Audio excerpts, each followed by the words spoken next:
Seit 30 Jahren wird ja laut Israel Iran in 6 Monaten eine Atombombe haben. Das ist ja der Kernanker, kann man sagen, auch von diesem Bedrohungsszenario. Vor dem Angriff gab es ja Verhandlungen in Genf und Iran hat in den Verhandlungen ein Angebot gemacht, dass sie diese Erzählung von den USA und von Israel komplett obsolet gemacht hätten und damit auch so eine gewaltsame Machtübernahme nicht mehr möglich gemacht hätte. Ja, und da mussten natürlich Israel und die USA hoppla die hopp schnell einen Präventivschlag durchführen, bevor das dann rauskommt. Was sind die wirklichen Hintergründe beim aktuellen Iran-Konflikt? Sehen wir das Ende des Petrodollars? Ist dieser verhindert? Bricht die Nahost-Weltordnung beziehungsweise generell die Weltordnung, die wir im aktuellen Umfeld haben? Ich freue mich sehr, das Ganze mit jemandem zu diskutieren, der Insider-Informationen genau zu diesem Thema hat, der selber aus dem Investmentbanking kommt, als Top-Investmentbanker hier gearbeitet hat für viele Jahre als Führungskraft und er ist regelmäßig bei uns zu Gast. Ich spreche natürlich von Jürgen Wechsler.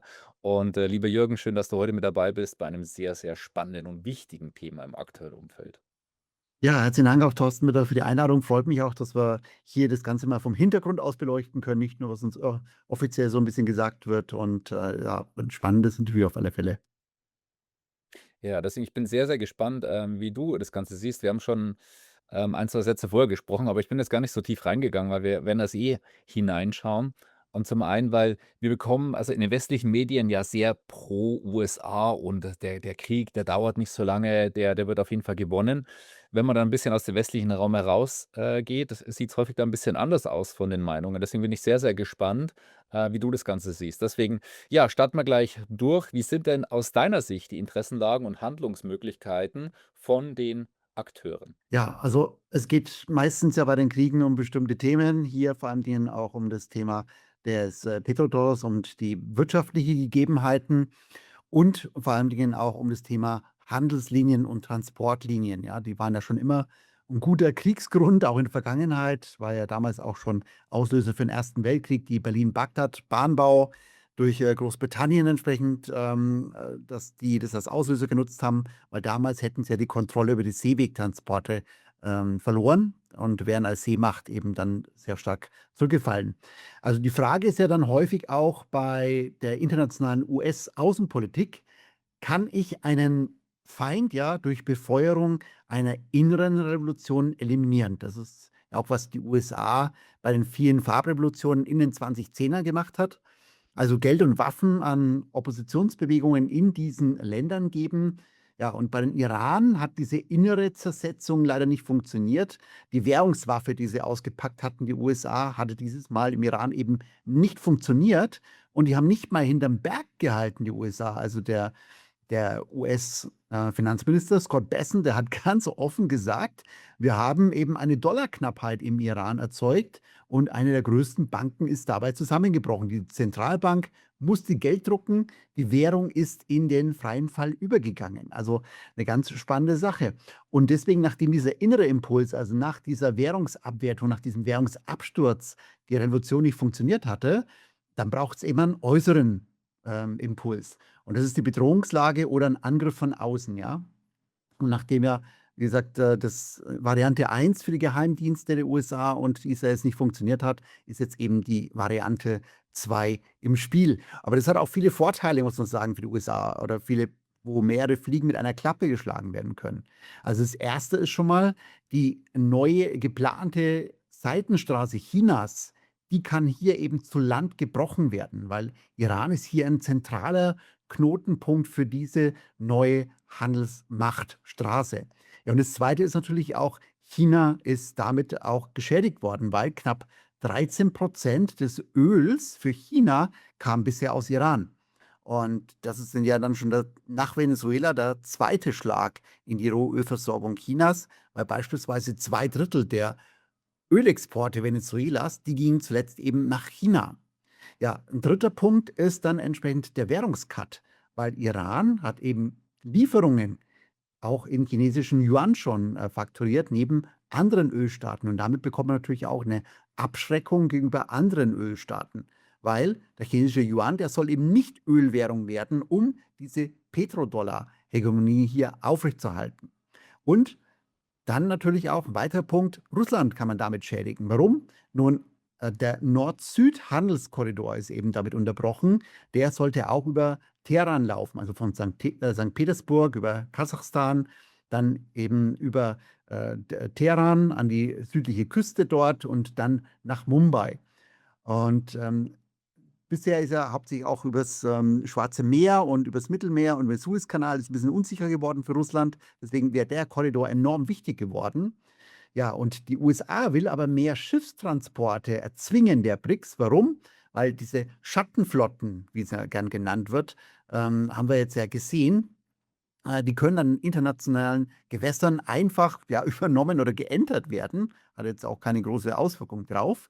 Und gleichzeitig möchte man eine andere Handelslinie stärken, nämlich die Handelslinie zwischen Piräus, Haifa, dann über Riad und dann über nach Mumbai entsprechend. Also diese Achse aus Europa möchte man damit eben stärken. Warum? Indien ist auch übrigens ein sehr ambivalenter Partner bei den BRICS. Die nehmen halt alles mit, was geht. Ja, dann haben wir einen weiteren Punkt. Iran ist halt auch sehr zentral gelegen, also im Herzen, kann man sagen, des globalen Südens. Und die USA könnte eben dadurch auch eine neue Macht in dieser Gegend erhalten über die Kontrolle über Irans. Natürlich alles unter dem Deckmantel der Demokratisierung, aber eigentlich zur Machtübernahme des Öls. Weil, wenn man sich einen weiteren Punkt anschaut, Öl, Iran ist weltweit bei den Ölreserven nach Venezuela und Saudi-Arabien sozusagen die Nummer 3. Und Saudi-Arabien hat ja gleich zu Beginn seiner Amtszeit einen guten Deal ausgehandelt, hat also den Petrodollar bestärkt. 2 Billionen sollen von den Einnahmen, den Öleinnahmen von Saudi-Arabien in die USA wieder geleitet werden. Und Venezuela hat er jetzt ja auch den direkten Zugriff sich gesichert. Und jetzt ist praktisch als logische Folge der nächste Punkt Iran gewesen. Und weiteres Thema, weiterer Vorteil für die USA, man kann die angefangene Militärallianz der BRICS damit sprengen praktisch. Weil die haben jetzt die ersten gemeinsamen Militärübungen gemacht, die BRICS-Staaten, im Januar, Februar 2026 für Südafrika. Bisher sind sie ja nur ein Wirtschafts- und Handelsbündnis und dort haben sie das erste Mal angefangen, auch militärisch direkt zusammenzuarbeiten. Das kann man damit jetzt auch schon mal ausschließen. Ja, und dann auch ein spannender Faktor, der jetzt rausgekommen ist: Iran beschießt BRICS-Plus-Länder. Hauptsächlich natürlich dort die US-Basen und die US-Einrichtungen, die getroffen werden sollen. Das ist natürlich auch wieder eine tolle Sache für die angreifenden Länder Israel und USA, weil man kann jetzt sehr gut sogenannte False-Flag-Attacken machen. Also Provokation bringen, damit man einen Gegenschlag eben auch rechtfertigen kann entsprechend und eben an der Seite der USA hier zu kämpfen. Also landen, wie wir es sehen, so iranische Geschosse zufällig in Ländern wie der Türkei oder Aserbaidschan, ja. Aserbaidschan hat sich ja schon mit so einer False-Flag-Attacke blamiert.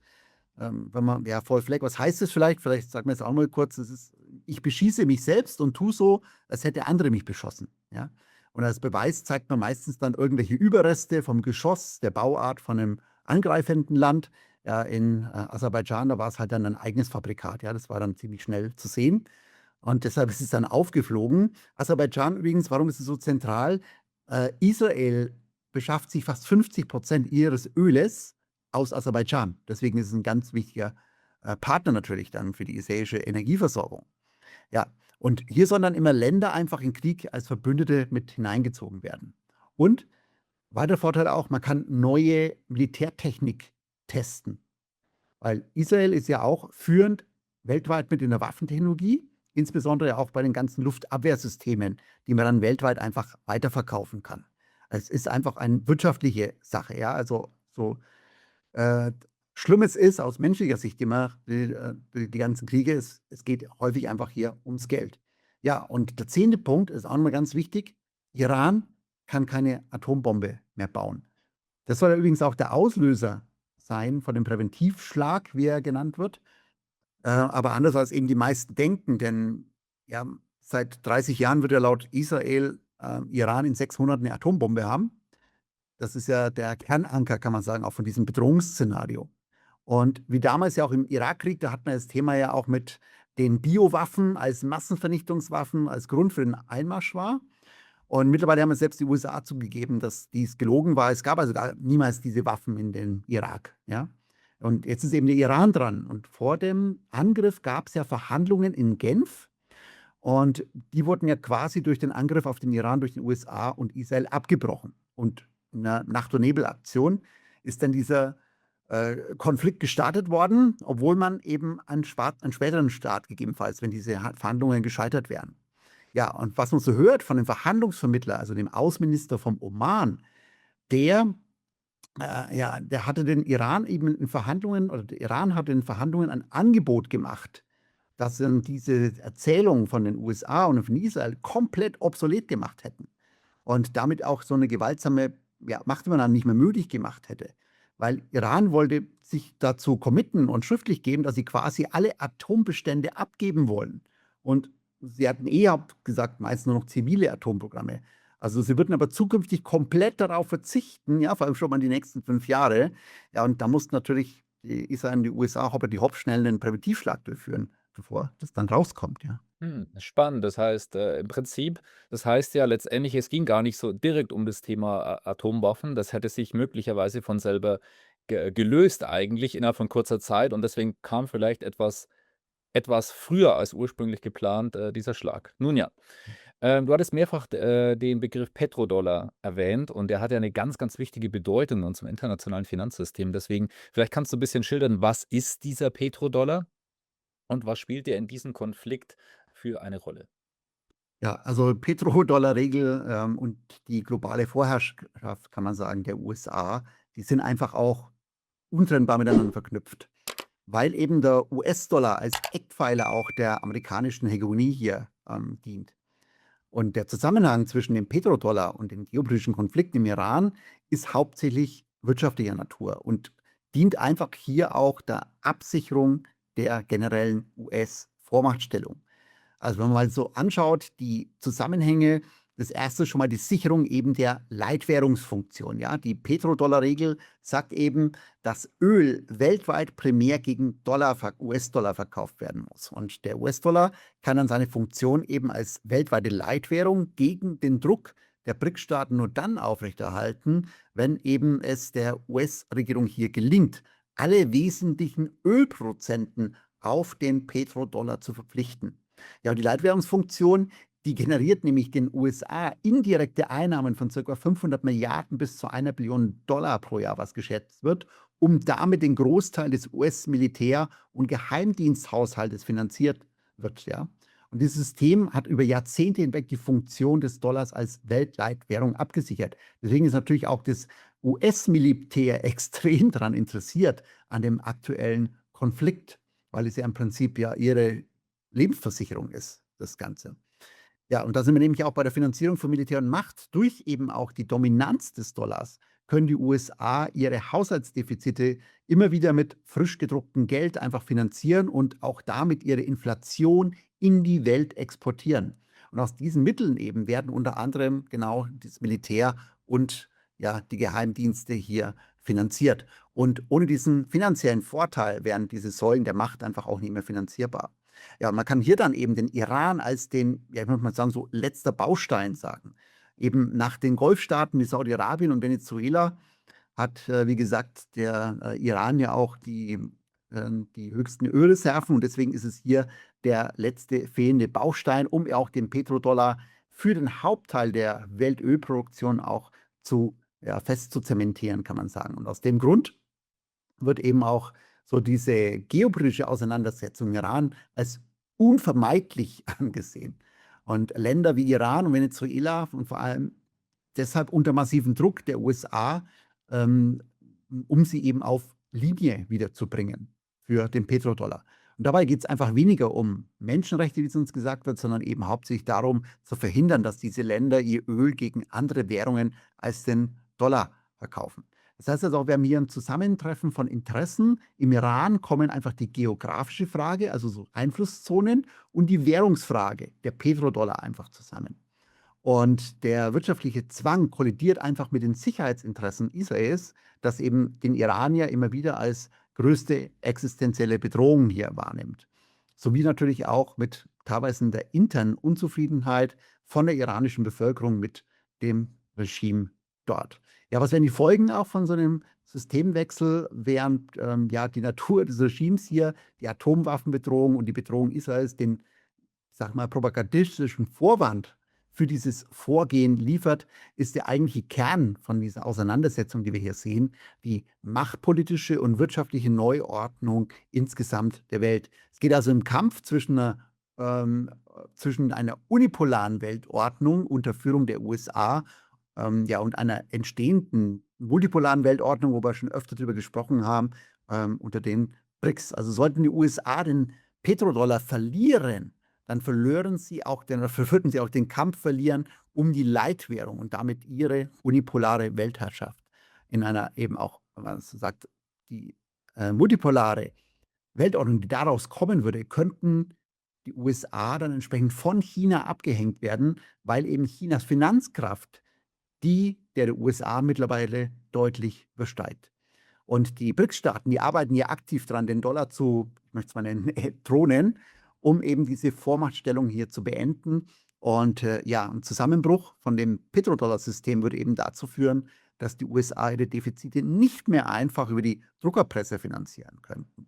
Also zusammenfassend lässt sich hier sagen, dass der Konflikt im Iran als notwendiges Mittel dargestellt wird, um den Petrodollar zu sichern und damit eben die finanzielle Basis der US-Militärmacht zu erhalten.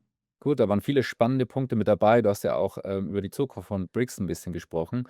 Kannst du dir vorstellen, dass es eine große Bewährungsprobe jetzt für BRICS ist? Iran ist ja Teil von BRICS, also auch die Vereinigten Arabischen Emirate zum Beispiel. Und die sind jetzt, sagen wir mal, indirekt, ja, werden jetzt die Vereinigten Arabischen Emirate über, ja, manche Angriffe auf die US-Basen vor Ort, wahrscheinlich nicht so glücklich sein. Also, wie kritisch siehst du, diesen Verbund, der ja auch angetreten ist, um der USA Stirn zu bieten? Also die USA, kann man sagen, die positioniert sich jetzt wieder als wieder auferstandener Machthaber, manchmal so bezeichnen.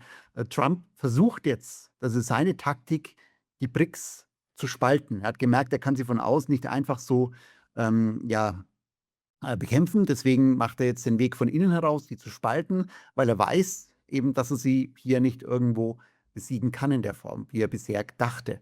Ja, und so wird er, wie es immer so war, so als Dealmaker im Hinterzimmer. Also man sieht ja auch sehr viele Treffen auch und Gespräche mit Putin und Xi über eben die Interessen, diese beiden zu gewinnen und dann gemeinsam die Welt neu aufzuteilen, ohne eben einen direkten Konflikt hier. EU und Europa, sind übrigens auch sowieso da draußen außen vor. Und da kann man sagen, ist eher EU und Europa, ist Afrika des 21. Jahrhunderts, also zur Ausbeutung geeignet, als Konfliktort, aber ohne politische Bedeutung. Ja, gleichzeitig aber auch ist natürlich auch eine Warnung an BRICS-Staaten und BRICS-Plus-Staaten und auch BRICS-Anwärter, weil als nächstes aus den BRICS-Partnerstaaten könnte hier Kuba auf der Liste sein mit einer ähnlichen Taktik wie in Venezuela. Weil die USA, die säubern jetzt momentan, ich möchte es mal säubern nennen, ja, ihren angestammten Vorhof auf dem amerikanischen Kontinent hier. Ähm, liegt ja alles auf der nordamerikanischen Platte auch, ähnlich ja wie, also wie Grönland, ja. Und da kommt immer wieder die Monroe-Doktrin eben ins Spiel, also vom ehemaligen US-Präsidenten James Monroe. Und wo eben damals gesagt wurde, der amerikanische Kontinent ist der Einflussbereich der USA. Und Außenminister Rubio, der hat ja auch bei der Münchner Sicherheitskonferenz vor kurzem ausgegeben als neues Ziel eine Rekolonialisierung der Länder des globalen Südens. Hat er ganz offen dort gesagt, das ist das Ziel. Ja, und das wird jetzt einfach umgesetzt. Also einmarschieren hier als Präventivmaßnahme oder Abwehr von Drogen oder zur Verteidigung der USA oder andere Gründe, die dann einfach genutzt werden. Und da sieht man einfach auch diese internationalen Verträge, die aufgesetzt wurden, diese regelbasierte Ordnung, die sind einfach nichts mehr wert, ja. Es gilt jetzt das Recht des Stärkeren, das ist wichtiger. Und es ist wie zwischenstaatliche Anarchie. Und darauf müssen wir uns auch die nächsten Jahre einstellen, dass also diese ganzen Verträge einfach nichts mehr gelten, ja. Und damit natürlich auch Öl wird im kommenden Jahrzehnt ein ganz wichtiger strategischer Rohstoff sein. Das sagt uns auch das Verhalten der USA. Und wie du schon angesprochen hast, die Staaten in der Golfregion, die können jetzt plötzlich auch die US-Basen als Gefahr ansehen und gegebenenfalls die USA aus dem Land haben wollen. Weil die US-Basen hier, die sollten ja eigentlich diese Länder schützen. Und jetzt sind sie eher eine dauerhafte Gefahr für die Einwohner dieser Länder. Und das kann dann entsprechend der Anfang vom Ende des Petrodollars sein, so wie das Einfrieren eben der russischen Währungsreserven im März 2022 so der Startpunkt für den großen Aufstieg der BRICS war und eben der schleichenden Ablösung des US-Dollar als Weltleitwährung. Ja, das wäre hier auch meine Frage gewesen, aber wir können ja sehen, dass Saudi-Arabien und auch die Vereinigten Arabischen Emirate mit manchen Entwicklungen vermutlich jetzt nicht so glücklich sind. Also kannst du dir vorstellen, dass es da einen kompletten Umschwung gibt im Hintergrund, dass es bereits diskutiert wird? Ist ja noch relativ früh, jetzt drüber zu spekulieren. Gibt noch keine offiziellen Stellungnahmen dazu, aber kannst du dir das vorstellen, dass da größere Bewegungen stattfinden können dadurch? Gerade auf die Vereinigten Arabischen Emirate, die haben überhaupt null Interesse an diesem Krieg und dass es eskalieren würde. Ganz genau, und das ist genau der Punkt. Also beispielsweise die Vereinigten Arabischen Emirate wollen ja neutral bleiben in dem ganzen Geschehen, insgesamt ja in der Welt, und sind jetzt plötzlich in einen Konflikt hineingezogen, wo sie nie irgendwo teilhaben wollten in irgendeiner Form. Und wenn man ja den ursprünglichen Grund anschaut, ist ja das Thema Petrodollar-Einnahmen, Investition in die Schutzmacht USA, dass dort Schutz gewährt wird. Und jetzt ist es einfach gefährlich. Und die arabischen Staaten agieren sehr logisch, muss man immer sagen. Also wenn man so die letzten Jahrzehnte anschaut, und der nächste logische Schritt wäre dann entsprechend, dass sie in Anführungsstrichen die Amerikaner aus ihrem Land rausschmeißen, ja, mal so gesagt, weil sie Frieden wollen in ihrem Land und ihre Geschäfte machen wollen. Und dann verkaufen sie einfach das Öl, ja, woanders in die Welt hin und dann eben nicht mehr gegen US-Dollar, sondern zum Beispiel gegenüber den BRICS-Partnern mit den BRICS-Währungen entsprechend oder der geplanten eigenen Verrechnungseinheit hier. Mhm. Also, da ist einiges an Sprengkraft drin, politisch. Mhm. Gut, wo siehst du die Folgen für jetzt die Menschen in Deutschland, der EU und auch allgemein im Westen? Weil wir sind es natürlich auch diejenigen, die es mitspüren, jetzt bereits an der Tankstelle und in ein oder anderen Bereichen. Also, wo geht da die Reise hin? Ja, also was uns sicherlich dieser Konflikt auch zeigt und das, was in Venezuela schon geschehen ist, was ich vorhin schon sagte, Öl wird ganz klar wieder zur strategischen Waffe. Das heißt also, eine künstliche Knappheit wird hier international erzeugt und das führt eben auch zu starken Preiserhöhungen. Das heißt also durchaus auch, dass wir haben jetzt ja schon mal kurz dreistellige Ölpreise gesehen, aber dass es dann auch nachhaltiger zukünftig sein wird, dass wir uns auch an dreistellige Ölpreise hier einfach gewöhnen müssen und auch locker noch mal mehr als eine Verdopplung dann erleben werden, vielleicht in den Zyklus in den nächsten Jahren. Ja, und das heißt natürlich für uns in Europa, energieintensive Betriebe, die werden einfach noch mehr leiden, die darunter ja hauptsächlich von dieser Energieformen abhängen, sei es jetzt, Öl oder auch, die LNG-Gasformen et cetera. Das heißt natürlich für uns auch weiter, Kostensteigerungen und damit mehr Insolvenzen und Massenentlassungen einfach im Industrieherzen Europas, vor allem die natürlich in Deutschland und damit natürlich Wegfall von Arbeitsplätzen, wo man momentan noch gar nicht denkt. Und das heißt für viele Leute einfach Einnahmen gehen verloren, das Gehalt hier draus und die Wertschöpfung, die wandert einfach woanders hin und damit auch die Arbeitsplätze, und damit auch die Gewinne von Unternehmen und die Einkommen einfach der Arbeitnehmer. Denn die Industrie ist immer wieder dahin gefolgt, wo günstige Energie stattfindet. Günstige Energie ist die Voraussetzung für das nachhaltige Wirtschaftswachstum in unseren heutigen Zeiten. Und wenn es eben genau in die andere Richtung geht, dann entsprechend die Abwärtsspirale los. Ja. Ich hätte noch abschließend die Frage, bei uns ja auch immer sehr konstruktiv, was kann jetzt der Einzelne tun? Aber da auch noch der Hinweis, weil wir sind genau dazu auch live mit einem Online-Geldtraining am Dienstag, 24. März um 19 Uhr. Link ist unterhalb von dem Video. Und vielleicht kannst du da noch kurz zusammenfassen, was gehen wir da durch? Was hast du da für uns jetzt auch im Prinzip jetzt ja wieder tagesaktuell vorbereitet? Ja, genau. Also, wir schauen uns dann an auch, was sind so die Ursachen ein bisschen und die Auswirkungen auch von den momentanen geopolitischen, wirtschaftlichen Veränderungen für den Einzelnen. Und was können wir gegebenenfalls noch im Laufe auch diesen Jahres dabei erwarten, was da vielleicht noch kommt? Und da ist natürlich dann auch wichtig, wie kann sich der Einzelne aufstellen für die kommende, hier wirtschaftlich eher schwierige Zeit und, wie kann er auch vielleicht die größten Fehler dabei vermeiden? Und auch, wie kann man ebenfalls auch Renditen weiterhin trotzdem, die man vielleicht braucht, da beim Inflationsanstieg da, wir haben ja schon mal 10% Inflation gehabt. Das heißt, wir brauchen ja dann auch wieder Renditen um die 10% für unser Vermögen. Wie kann man das gegebenenfalls machen? Und natürlich auch eine Frage und Antwortrunde. Und, genau, das ist so, was in dem Online-Training wir machen. Was kann jetzt vielleicht auch schon der Einzelne für sich tun, aufgrund der Gegebenheiten, die wir sehen? Da kann man natürlich noch mal tiefer reingehen, auch in dem Online-Training. Also, auch mal die eigene Jobsicherheit noch mal kritisch hinterfragen. Also, wir sehen, was dort also, viele wissen wahrscheinlich noch gar nicht, dass sie entlassen werden dieses Jahr. Ähm, Neue Jobs, die sind momentan auch schwieriger zu finden, meist nur mit weniger Gehalt auch, ja, wegen der veränderten Wertschöpfung, die einfach nicht mehr dann hier vor Ort stattfindet. Und deswegen wichtig, zusätzliche Einkommensströme sich verschaffen und eben auch sein Vermögen dann mehr Einkommen erzielen, um das gegebenenfalls zu kompensieren und sich alternativ dann aufzustellen, persönlich. Ja, also vielleicht an der Stelle auch, ich kann deine Live-Trainings immer sehr empfehlen, haben auch viele Fans gewonnen in unserer Community. Immer sehr, sehr aktuell und mit wichtigen Themen und Zusammenhängen, um wirklich zu verstehen, was da draußen passiert, um das Ganze dann auch wirklich, ja, um gute und sinnvolle Entscheidungen zu treffen.